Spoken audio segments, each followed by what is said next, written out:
All right, so I used to be very negative, very pessimistic. Whenever something would come up, the first thing that would pop into my mind was a negative thought. And this is not a good way to live, obviously, because it'll limit you in so many ways. You'll want to do something, you'll have some goal, and then your brain will be like, you could never do that. You could never achieve that. You're not good enough. Like it'll make up random shit like that. Or like when you're in a scenario where like you could push through and win or achieve something, but your negativity is holding you back.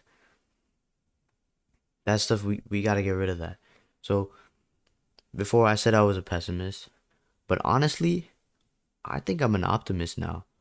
And I kind of want to walk you through how I did it. So the first thing is first thing you have to do is you have to make the intention of actually being more positive, right? Like being positive. Positive people are positive because they choose to be positive, right? Negativity is very like habitual. A lot of people are just naturally negative because it's so much easier to be negative. It takes effort, it takes mental energy to actually be positive, right? And it's harder to be positive because you start to have to like take responsibility, like mental responsibility in situations. If you're negative, you're just like, oh, nothing, like I can't do anything about it anyway. But a lot of times you can do something about a lot of things, and that's where positivity comes in. So, what I did is I would forcefully feed in positive thoughts into my brain. So an insecurity I have is that I have small wrists. When I like, the wrist test, like I take my middle finger and my thumb, put it around my wrist, and my shit overlaps. So I have pretty small wrists, and that means that my forearms, no matter what I do, they're gonna look small. But I do have all of this muscle that I can build, and before I would have been like, oh shit, there's like nothing I could do. I should just give up.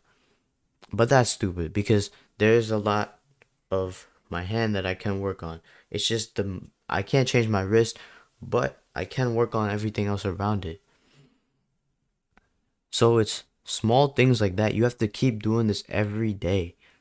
Every day when you're faced with something that isn't exactly the most fortunate thing, the most, positive thing, you have to flip it and be like, okay, well, what is the what is the good if there is any? And if there isn't any good, make some shit up. Like treat you have to realize like your brain is kind of stupid. Like your mind, your mental health is kind of stupid. It'll just believe whatever you tell it as long as you believe it. If you believe, if I like believe like okay, if I work on, you know, I think the brachialis, the rest of my forearm, then my forearms will look good. If I believe that, then my mind will be like, yeah, yeah, yeah, and then I'll feel good. Like, and go to the gym, work on my forearms and stuff, and I'll feel good. I won't feel like shit, right? It's so much better to have, at least a sense of hope, because at the end of the day, without hope, there's no life, right? Think about it. Why do we believe in God? So because we hope that there's something higher, something more for us after this life. That's why uh like the journey of religion is so beautiful. A lot of people are depressed, they find God and they're not depressed anymore because that's hope, right? Self-improvement is hope. And a lot of people say it's like, oh, self-improvement is cope.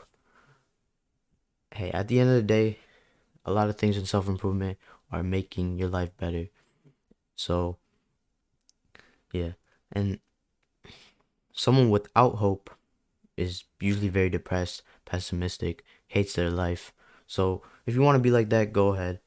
But I wouldn't recommend it.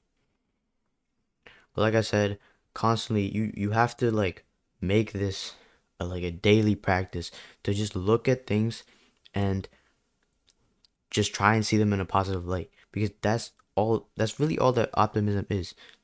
You Most of the scenarios in your life, you take it and you just see the light in it, right? You don't see the negative. Or I mean, maybe you see the negative, but you focus on the positive, because focusing on the negative will deteriorate your mental health and will just make you hate yourself. So like, why do that?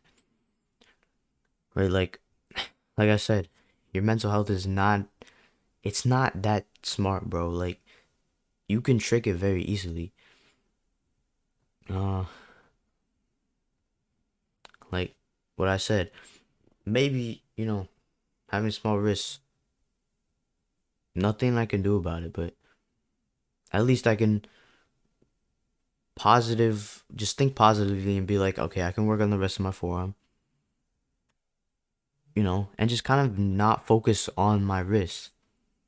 And yes, it's easier said than done, but I mean, yeah, why does it have to be easy, right? You just gotta do it.